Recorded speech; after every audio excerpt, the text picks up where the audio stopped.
Good morning, everyone. Good morning. It's good to see you all today.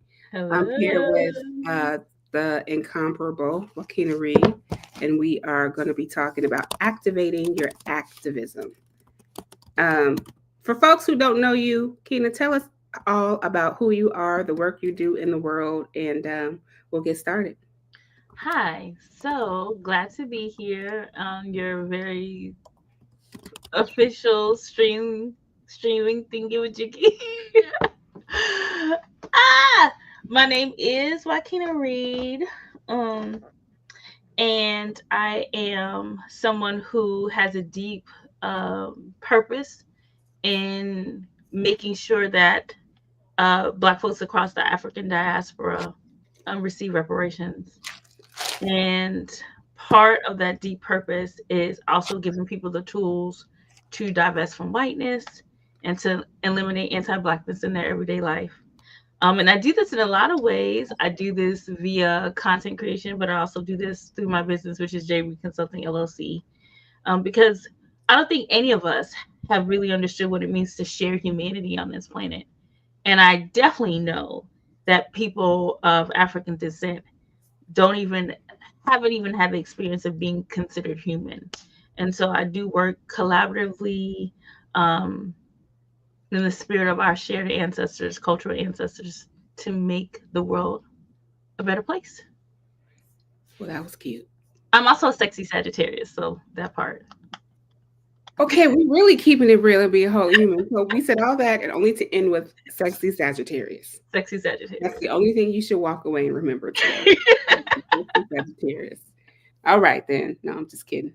So today, for y'all who don't know me, if you're on YouTube or wherever you're watching from, I'm Maisha T. Hill. I'm the curator of Check Your Privilege and the author of Heal Your Way Forward. And I love work sharing my platform with Black women, men, Black gender expansive people with intention. Um, because the platform is big enough for you all not to just look for me, but look for other folk who are doing the work. And I think Kena and I share such a deep connection in our work where I'm gonna teach you about check your privilege, and Tina's gonna teach you how to divest from whiteness because it's interconnected. There's lots of crossover. So I'm grateful that you joined me today to have this conversation across platforms. In my new look, it's called the revolutionary look I love it. because if the revolution starts when you see me in person, this is what you're going to see. Your resistance bonnet. This is resistance, Maisha. No Resistance, makeup Maisha. on it. The green and the pink. And no, I'm not an AKA, but I used to want to be one, and then I wanted to be a Delta. I just want to be a smartass for a second too. Yes. You believe in share your platform? Wait, you mean people got to listen to more than one Black woman at a time? Yeah. Because if you just listening to me, Keita, and Who there's got not a, time by you to listen to more than one Black I think what happens, Keena, it's not the problem's not listening to more than one Black voice at a time. The problem is when you try to triangulate the Black voices against each other because Maisha said this and then Keena said that, and then you're like, well, I don't know. And it's like, it's not our fault. You don't know. Maybe it's you don't know yourself and you don't have discernment to take what work. I tell my audience all the time, you guys have to take what works and throw away the rest. I might say something that is like, oh, yes. And then Keena might say something that's yes, and. So people have to learn how to navigate the duality of both. Girl, they don't want to do that. They want Mhm. to just be like, look, that one Black woman said blah. Well, And then if they spread they're, that across all the Black girlies. but All of the thing is, then if we're going to get into that, Keena, let's talk about colorism real quick. Because how much do we know colorism? I'm not going to define it. You guys Google it. If you're, I think I spelled it wrong. If you're only oh, you're good. gravitating towards one Black woman, you have to ask yourself, let me edit this. No, you said it right. Oh I no, mean, you spelled something it else right. came up. Oh, I don't know if that makes sense. But I'm gonna say colorism and language inflection mm, because I'm a great code switcher. mm, Okay, mm. if there were Academy Awards for the best code switcher on social media, I would win. Okay. Okay, so I think white folks tend to gravitate to folks due to color and language inflection. Because if I showed up on Instagram the way I showed up on TikTok last night, y'all would be like, "Oh my God, she's so angry."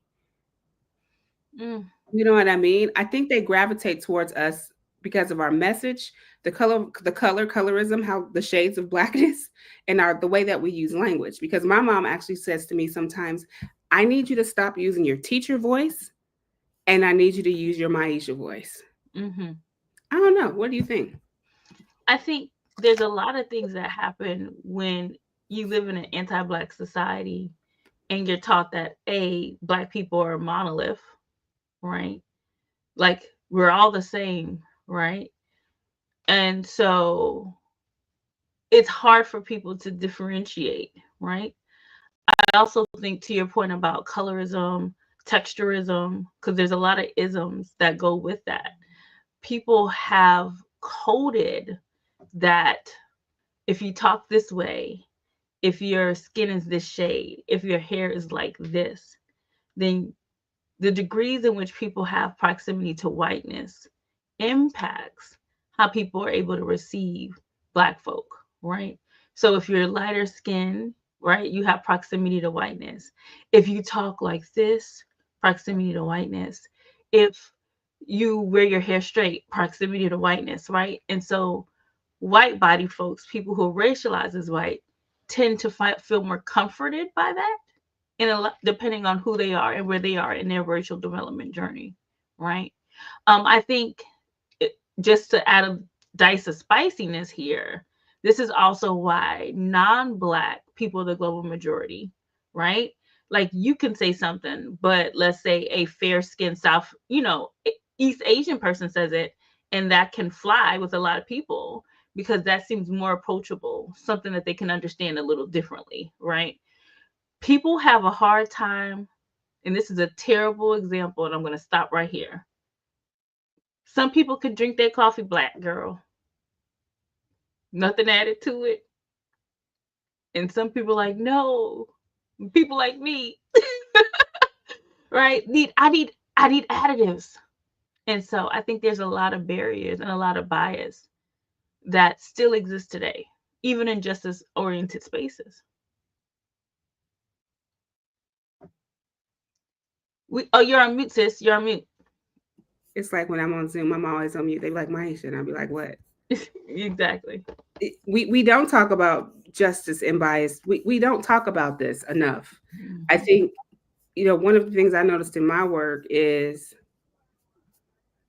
people aren't comfortable with us, seriously, Black women leading anti-racism conversations and anti-racism spaces, and they don't tie it to their relationship with colorism and or language, Yeah, and their conversations are not ready to have. I mean, as you're talking, can I show you a picture?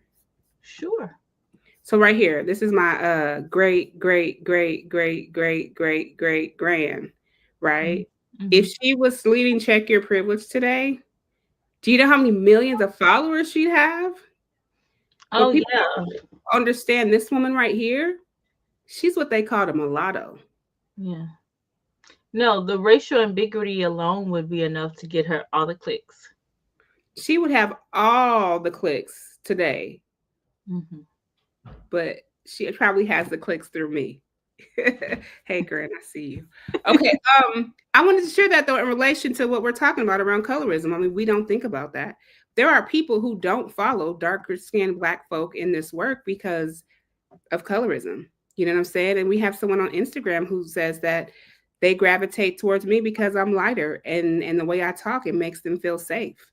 And to your point, Keena, it's like, how do you know I don't talk that way for self preservation? Well, I mean, when we think about, well, first of all, I just want to shout out Dr. Sarah Rebb, who does a lot of good work, research, and online conversations around colorism. I can't think of their Instagram handle right now, but they've been doing this work for a while around colorism as a dark skinned Black woman. But I think it's a lot of different factors, Maisha. Again, going back to uh, what are the things that give us proximity to whiteness that makes people who are racialized as white comfortable? Right. So it's our phenotype, it's our skin color, Oh, that's a it's big word. our like yeah, phenotype, basically, like, when Beyonce said Negro knows in that song, I like my something afros. Okay, now I'm singing Beyonce badly, but the point is, how African does your face look? Oh, Big girl, lips. you could have. I Big, slipped up and said the word last week in front of a white audience, and I had to tell them, "Don't say that word." yeah, but it was like, no, she just said, you I'm gotta, like, well, no, no, no, no, no, no, like son, the country, yeah. like that song when she said, I got hot sauce in my bag, swag. That was the song when she said Negro knows. And I was like, okay, because I was like, that's what I got. You know what I'm saying? Um, so there's a lot of, like, again, to me, all of those things, colorism, texturism, futurism, um, vocal inflection, all of that is what degree can someone who looks like you and I at least say. The thing about proximity to whiteness is, says, okay, obviously I'm not racialized as white, Hmm. but I can fit in with you because look how I talk, look how I wear my hair, look how I dress myself, right? And historically, Black folks have had to utilize that to survive, right? Because if you came to work talking the way you talk to your family and friends, you might be read as aggressive. I tell people this all the time. I was working on a particular research project years ago, and I was looking at a lot of Black owned newspapers from like the 1930s and 40s. Keyword here is Black owned. All right. So, particularly one of these, you're on mute again, sis. You said a black-owned newspaper. Yeah, I was looking at a lot of Black owned newspaper. One of them was like the Chicago Bee or whatever. Um, and there was like a full page ad I saw one time, and it was for permanent hair straightening. And the advertisement said relax so they could relax, right? So get this, in a Black owned newspaper, Black people are telling other Black people to chemically straighten their hair so that non Black people could be relaxed around them. Henceforth, relaxers. And now you, girl, you might as well just stay off mute. I'm just gonna stay off mute. That piece of Black history you just gave me right here, right now, has me thinking about how every Black woman in my family, except for my aunt and me and a couple cousins, everyone has a cosmetology license. And thinking about historically, why was my grandmother doing hair on the south side of Chicago, and at the same time going to white folks' house and ironing their clothes? And being a wash lady, right? Right. Yeah. So that's what I'm saying. There's this history of us having to put together, again, a surviving whiteness and supremacy culture toolbox. And a lot of that stuff wasn't good for our spirits, wasn't good for our body. I mean, we now know, we got the data that talks about how using chemical straighteners has led to Black women having all kind of issues, fibroids, all, that's what I'm saying. Like, reproductive concerns as a result of chemically straightening their hair. So we did a lot of things, and we still do a lot of things that are counterproductive to our body, our spirits, and our minds in order to survive supremacy culture, in order to survive white supremacy, in order to survive whiteness, right? Um, and unfortunately, some of us will spend our whole lives continuing relying on things like code switching to make it, and it's unfortunate. It's And I very. want, it's violent, actually, could to do something that can actually hurt you so that you can survive the next day is actually quite violent too. Man.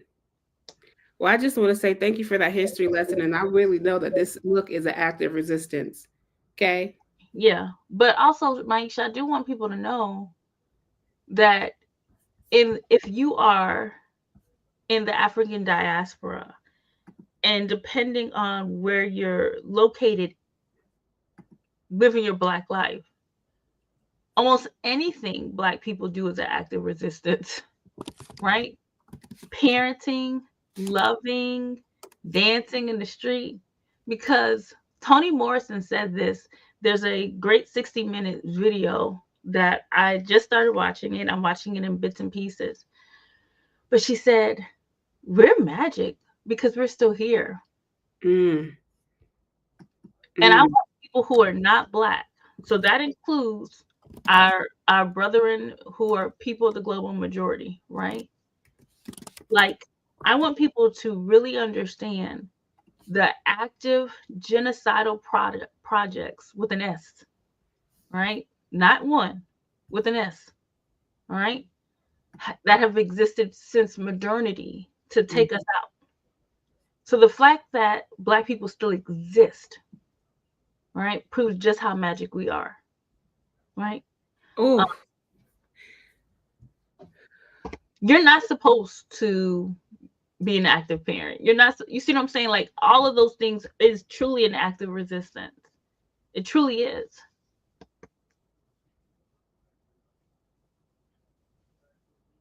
I'm thinking about just hearing you said active parent. I'm thinking about what happened when Nina, I'm gonna come back to that because I just talked to someone about this. I'm gonna pin this comment here. I'm thinking about I didn't understand my mother's love when I got around the white folks because it wasn't how the white folks did it, and not Mm. understanding the context around her parenting style. So you saying this is helping me understand like what love looked like for my grandmother was different from her mother, and what love looks like to my kids from their grandmother, my mother, looks different because it's like that active ancestral love that like Yeah. we gonna Well, correct you because we love you and because we know like just all of so much is clicking for me in real time right now. I can't even get my words together. or even the idea of like the kind of disciplining that so many black parents did, right? That now we would say was really harsh or punitive or whatever.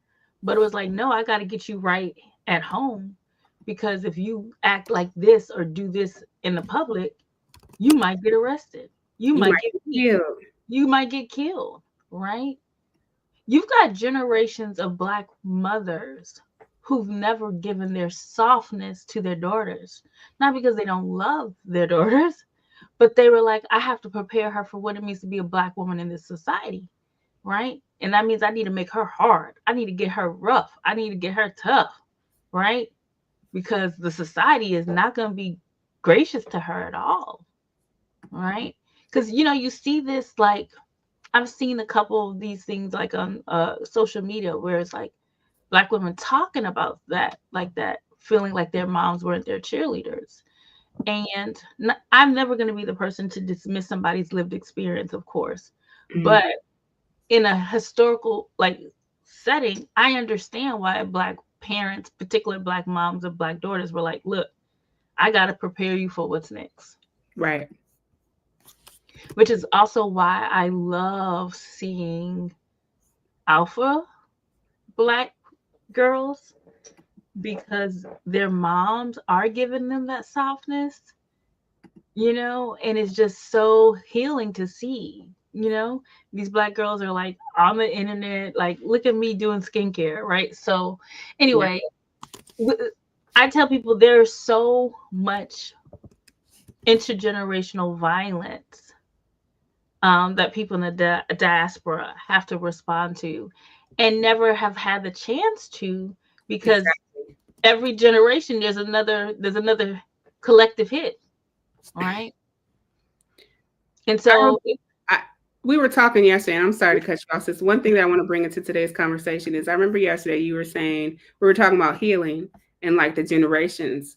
It's almost like if us black women could wake up, and all people, not just black women, mhm, like it's going to be six more generations until black women would feel that softness or that relaxing, because if I start now and then it goes to my daughter and then my daughter, whether yeah, she adopts because she don't want kid, whatever she decides to do, it's just going to yeah, go. So what the work, I guess, just like heal your way forward, what we do now, how we choose to change, we won't see it because it'll be seven generations later. yeah. And that's the seventh principle given to us by the Iroquois, right? The seventh generation Absolutely. principle. What do we want the world to look like in seven generations? Yeah, Definitely rooted in indigenous philosophy and in practice. yeah. But we got to get to practice. We We're got not. to get the practice. And, one of the things we've been talking about in our little private friend chat, but also seeing online as teacher healers, is people like I grew up in Black church. Okay. In Black church, Mhm. it's the both and, right? It's the things that you saw that are soul enriching. And then there's the stuff that's like, ooh, get that out of here, right? Like, Yeah. it's most things in life aren't good or bad. Most things in life are a combination of all those things, yeah. But I grew up seeing the mothers of the church. I know you know what I mean by that. And these were people who would wear white, Hmm. come to church on Sunday at 9 o'clock in the mornings. In the mornings. 9. Girl, 7 a.m. They got to get that kitchen ready. Make sure Okay. the food All is right. cool. Okay. I hear you. But I But get we're talking about people who would get on their actual knees, you and pray. lean on the pew, Yeah. and they would tarry for hours. Yeah. And for people out there who have never been a part of Black church, I don't even know how to help you understand Terry. Like, I might have to run back and figure out what the definition of that. But basically, just be on their knees praying. Sometimes with words, sometimes with just sounds, right? Hours and hours. Then they would get up and someone would preach and they would hoop and holler. And then maybe they give you a snack. And then they get back on their knees and tarry some more. You'd be in church all Sunday. All Sunday. All day. All right. And but I'm not saying that all of that was good, but what I'm saying is like that ability to stick with something and to hold on and to like wait and see what the Lord gonna say, right? In this generation of activism or whatever we want to call it, nobody is taking time for that reflection. Mm-mm. Tarrying, hold on, wait a second, see what spirit it was is trying to tell us in this moment. Nope. We can't do that because we got click, click, click, click, click, click. Like, you know? So I don't even know how I got there. How Because did, we having such a deep, profound conversation and we just keeping it real like, and I we just landed flow. there. I think what I was trying to say is you have to take the time to understand why certain behaviors show up, why certain survival mechanisms are there, Mm-hmm. right? And so, to your point, that's how I got to the Terry part. Yes, some of the things we do now, the fruit of the seeds we plant, hopefully will show up in 7 generations. That work is long standing, but you've got this moment where people feel like it's not worthwhile to do it if you don't have immediate results. That's what, now I'm full circle. If you believe in the seventh generation principle, then you understand that some of the things that I do and invest, I am not going to microwave the results. That doesn't make it any less worthwhile, Maisha. You see what I'm saying? But you've got a lot of people in justice spaces that if it ain't right now, if it's not immediate, then it don't matter. Then don't count. And that's one of the things that I'm concerned about. If you've got a generation of people who are activists, advocates, educators, and they don't know how to tarry, they don't know how to wait and see, right? So I'll There's stop. stop right there. I want to come back to. There's a couple things I want to read.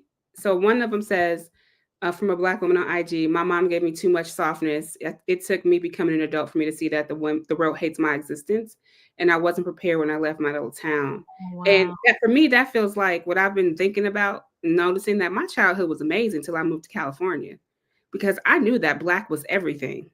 Like that was, Mhm. we are from the South Side Chicago, Mayo Elementary School. I was taught that I was royalty. And so when I saw slaves, I'm like, who them people there, Harpo? Not Mhm. understanding my connection to it. So going into the white world and then thinking that you're a slave and then having like people would call it like the softness of not knowing what the world, like I got conflicting messages that the world Mm. actually hates me. So that's why my foundation was rooted in this is who you are. But I wish there was like that point in the conversation. I could teach my kids that now, right? Where my Mhm. mother or my grandmother, who went to the black church and tarried and cried and prayed, who knew to say the Lord's Prayer when I was having a hard time, who knew that anxiety meant they would go straight to the Lord's Prayer because that's all they knew, who would Yeah. pray for hours and call sister such and have a three-way call with sister such and start praying because I'm having a hard time. They didn't have the language to be like, the world actually hates you, and maybe they were afraid to tell me that, and they did everything for me. So then there's like a different conversation around, is that learned helplessness? Like, what was that's a conversation probably for black folk. All that to say, I connect with this comment, like the too much softness, but maybe that softness was protection. And I wish I had known, like you, like actually the world doesn't like you. This also, and you said that comment came from someone who's racialized as black, Mm-hmm. or you know I what's believe so. interesting? Yeah. I don't want to get too far into the weeds here because we'll be here all day. What is interesting is I really want to, and I've been saying this. Want to manifest this. I'd love to get funding around what I call my um like a black vis-a-vis, like how do you come into the diaspora? Because I'm thinking about if you're somebody, because everybody who is black American, I use that term American loosely, right? But descendants of enslaved people who are several generations into living in the continental United States, most of us have connections in the South, right? So if you grew up in Chicago, Maisha, somebody in your family line, 9 times out of 10, moved to Chicago, right? So now we're talking about migration patterns, right? So if you move to Chicago from Alabama, Yeah. if you move to Oakland from Shreveport, Louisiana, shout out the Black Panthers. If you move to New York City from North Carolina, shout out to my paternal grandmother, right? Then I can see why part of that migration journey Mm-hmm. and how you're living your life is. We ain't even gonna talk about what happened down there. Listen, I could tell you this. I know they went from Alabama, ended up in Oklahoma. For a little while. From Oklahoma, ended up to Chicago for a little while. Uh-huh. And what we understand about trauma, shared trauma into individual trauma, is some people the way they deal with their trauma is act like it didn't happen. Act like you didn't have to leave Mississippi because this was the third time Papa's store got shot up by white folks. We left in the middle of the night and we ain't never been back.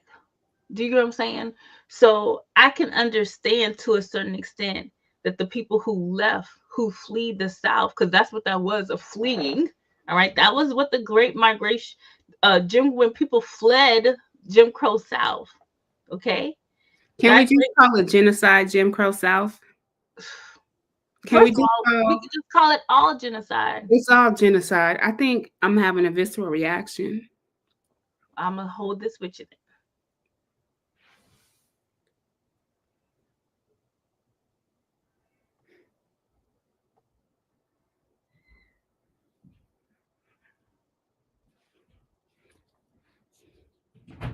How long was the Great Migration? What were those years again? Like, So the racial lynching terror,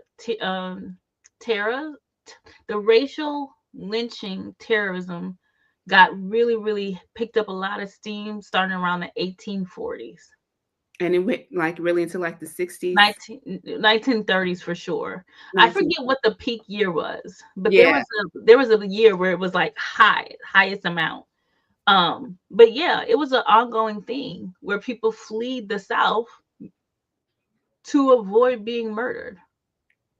And a lot of those people left in the middle of the night, never returned. So I can see why if you get to Chicago, we're not talking about what we survived.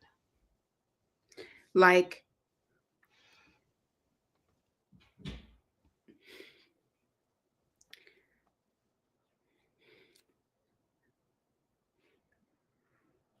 And we it feels we don't really think about the fleeing of the South.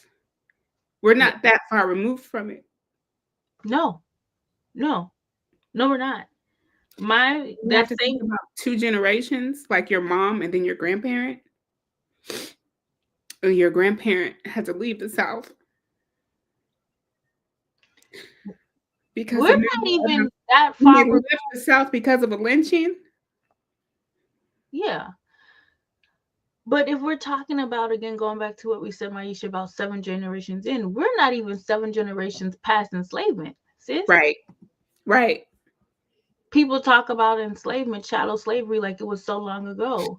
You and I are what, fourth or fifth generation out, Yeah. which is probably why these alphas are different because they're at 7. If I do my math right, right? Yep. I think they are the ooh, glory to God. I think that's, if I'm doing the math right, they are the 7 generation out. Ooh. Don't check. Somebody can check my math, but I feel like that's what that is because I think I'm fourth. I'm 4 generations removed from enslavement. So yeah, we're roughly talking about them, the alphas. I think 7 generations removed. Are We can you still Gen go X? back. You're Gen X? I'm X. Yeah, I'm millennial. yeah. Z. Yeah, I think your math is mathing. I think my math is I math. think your math is mathing. That is the seventh generation. Oh wow, Ooh.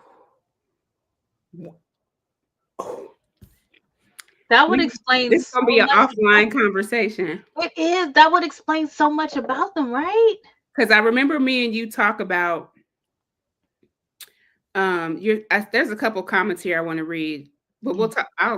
One says that a lot of this info is to move on and do better. This is a Black woman, I'm Mhm. assuming, to create a better life while reaching back and knowing where our ancestors came from and what they survived. And then she also says that the way that you're feeling is out of ancestors' trauma.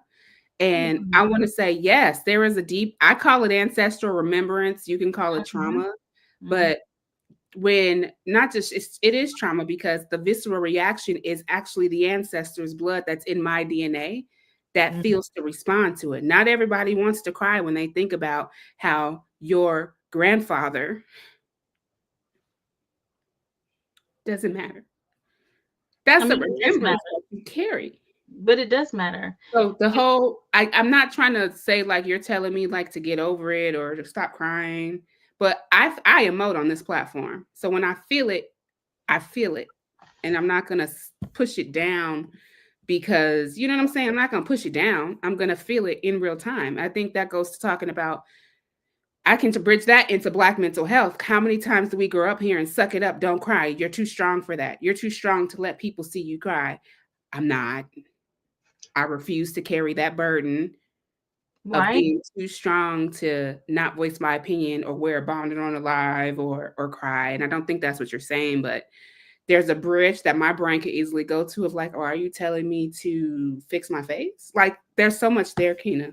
Yeah. Well, and given our, like, we have not been given in the regular social fabric of life permission to acknowledge our trauma. Right. So we don't even know how to give each other permission to feel it. You know, Right. we use this term in the colloquialism these days as I'm my ancestors' wildest dreams. But when you break that down, for me, that means I get to do what my ancestors didn't get to do. Get to do. Right. Yeah. And some of that is cry and be upset Publicly. publicly. Custom, like, I'm a big believer. Custom folks out because your ancestors couldn't. I don't even know how to cuss people out, but one day will come. But you know what I'm saying? Take that nap because your ancestor couldn't. Take your vacation because your ancestor Mm-hmm. couldn't. Like, that's what that means for me. You get what I'm saying? Right. So people really have to sit with, we, I'll say this, as Black folks, we really have to sit with what are the things we haven't given ourselves permission to do because Mm-hmm. the society hasn't. Yep. And sometimes you got to create your own permission structure, Yep. right? I give myself permission to be whole hot mess human. I'm no longer coddling, comforting, code switching. Ooh, look at those C's, the triple C's. We love alliteration. You know me, honey. And then for the people who get to witness, right? I've in the last couple months, I've had a lot of thoughts about a lot of things, obviously. Yeah. Um, but you know, I think about the Jewish tradition of people, especially like in the you know, like whatever, back olden days. when Jewish people would hire wailers to come to the funeral, right? Well, So people would hire people to make sure, like, cousin so and so is buried today, and we're gonna hire 50 more people to come and cry out and witness what we're feeling. right. So being a witness is a powerful thing to offer someone. So thank you for letting me hold you and be with you in this moment. That, sometimes we think we have to have some of the all the answers. Sometimes it's just like letting someone feel the things that they're feeling deeply. Yeah.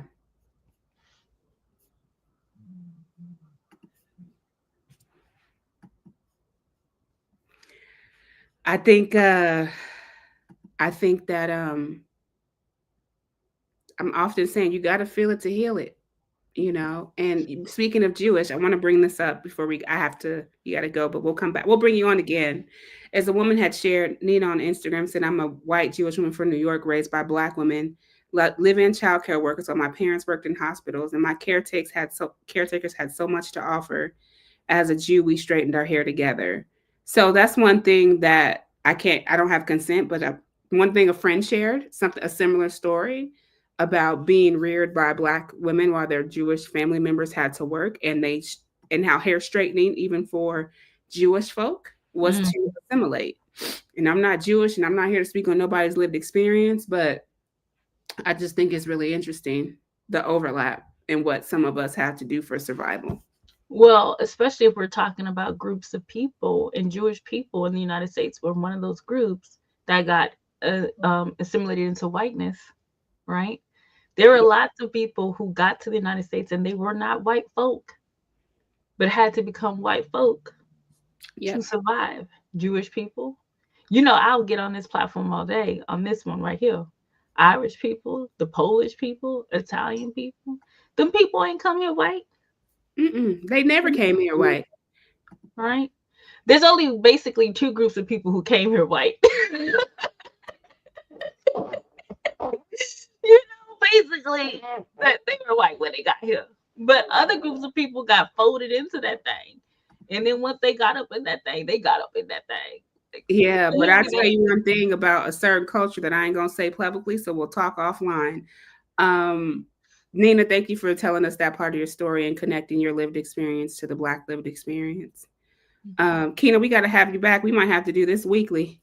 Um, but I did pay links that someone asked how to support. There's Kina's PayPal. I I put my think that's email. I think that's my PayPal girl. I assume you got I that from clicked it. someplace. I did click it. I did click Okay, it. okay. I'm like, Tina will be okay. back. We'll be back again with the Keeping It Real conversations. And as you all know, keeping it real is just being some of my friends, some you know, some you don't, just dialoguing and having a really good. We weren't going to talk about this, but I guess I know we went a complete different direction. the ancestors was like, no, you're going to talk about this today. So here we are. Um, thank you, Kina, for your time today. Thank you. And you And keep digging deep. yeah, Love you, girl. love you too. Thank you all for watching, and I'll see you all next time. Thank you, friends.